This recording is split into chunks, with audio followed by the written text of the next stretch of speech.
Hi everyone, it's William. I'll try to talk loud enough to be heard over traffic noise. I'm on location again today. Still not very good at this. I'm standing on Simonstrasse, in the heart of the old English Quarter in Davos. John Addington Simons was a famous Englishman here in Davos, and he wrote a book called Our Life in the Swiss Highlands, which I highly recommend. It's from a much earlier period. It's even before when Schatzalp existed. It's a fascinating book, and you can get it for free online, usually at Google Play or Amazon as an ebook. So now I'm going to turn around and you can see the site of the former Hotel Angleterre. So this is where Dmitri came on that fateful day of the 1st of September 1939. And what is the Congress Centrum now? Well, it's only the place where the famous World Economic Forum is centered, where the conferences are and the famous speakers. There are speakers at the Congress Centrum. There are conferences all year round, of course. But this is, really where the most important things take place, I guess you could say, at the Congress Centrum. So, as I said, this was the English Quarter, but now it's just considered part of Davos Platz. And so there are two parts of Davos: Davos Dorf meaning village, and Davos Platz, the municipality. Davos Dorf is not a village anymore. Gradually, over the years, the two places grew together, and now they're one place, but we still talk about Davos Dorf. It has a train station. Davos Platz, it has a train station, and this is about halfway between the two of them, although it's considered part of Davos Platz. So now I'm going to walk to another building that was important to Dmitri. So I'll be quiet for a minute. You can see this part of the English Quarter over my shoulder here. Try to get my face out of at least my ear out of the frame. Might not be able to do that. So the building we're going to now is called Schweitzer House, and it's, after Schatzalp, it's probably the place that I've spent the most time in Davos, because it used to house the document archive, the Davos Historical Document Archive, and so I spent a lot of time there. But last year, the whole library and also the document library needed more space, so they moved to the old post office. And Schweitzer House is now a children's center, and we're coming up on it. I don't want to really walk backwards. There's Schweitzer House. So as I said, it's full of great memories for me. The document library was up on the top floor. And it's a building in Davos that does not have there we go. This is the main road. This is the main road through town. It's called Promenade, or Promenade Strasse. There's Schweitzer House. You can't see the same thing. So why was this building important to Dmitri? Well, he went to the doctor here.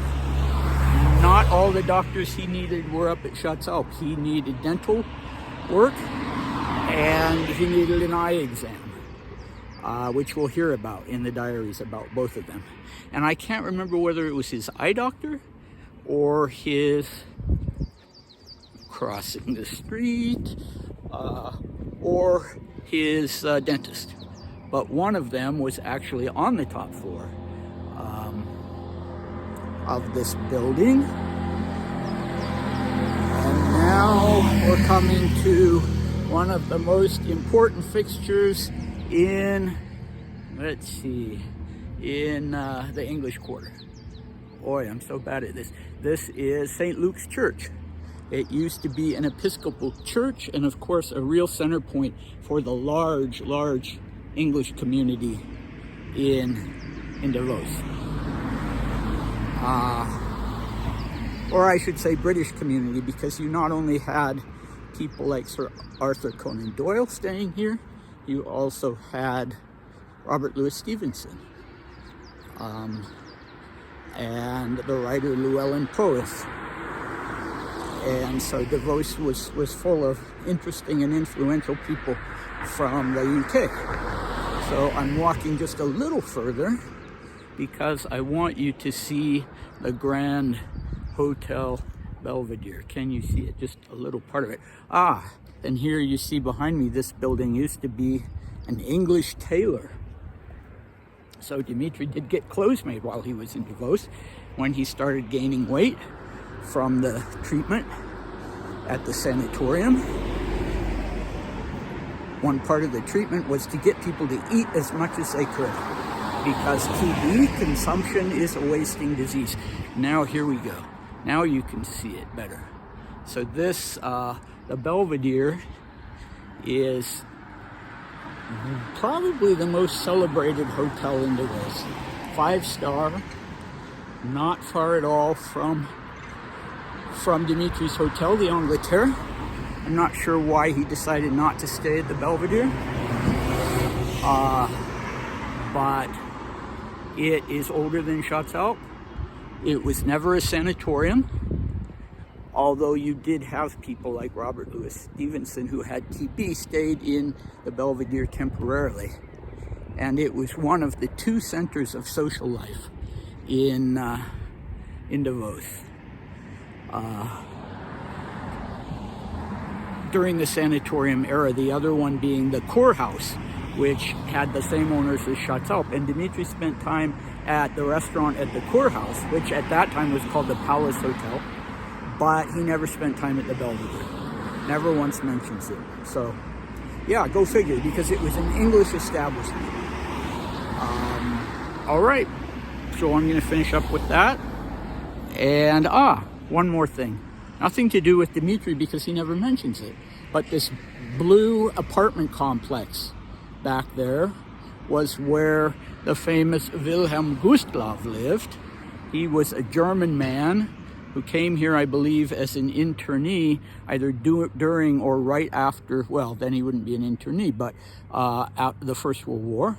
And he got a job here as a meteorologist, and he lived in these apartments, and he became the head of the Nazi Party in Switzerland. So if you were German and you came to Davos, you would get a knock on your door from Gustloff, and he would threaten you. Either you join the Nazi Party while you're here in Switzerland, or when you go home, when you go back to Germany, there will be hell to pay. I'm going to send reports about you back to Germany.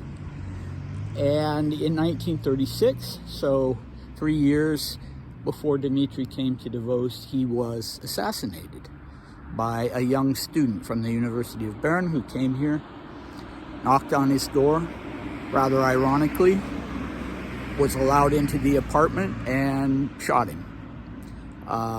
Okay, anyway, always interesting history in here wherever you go. So, yeah, I hope to see you next time. Bye.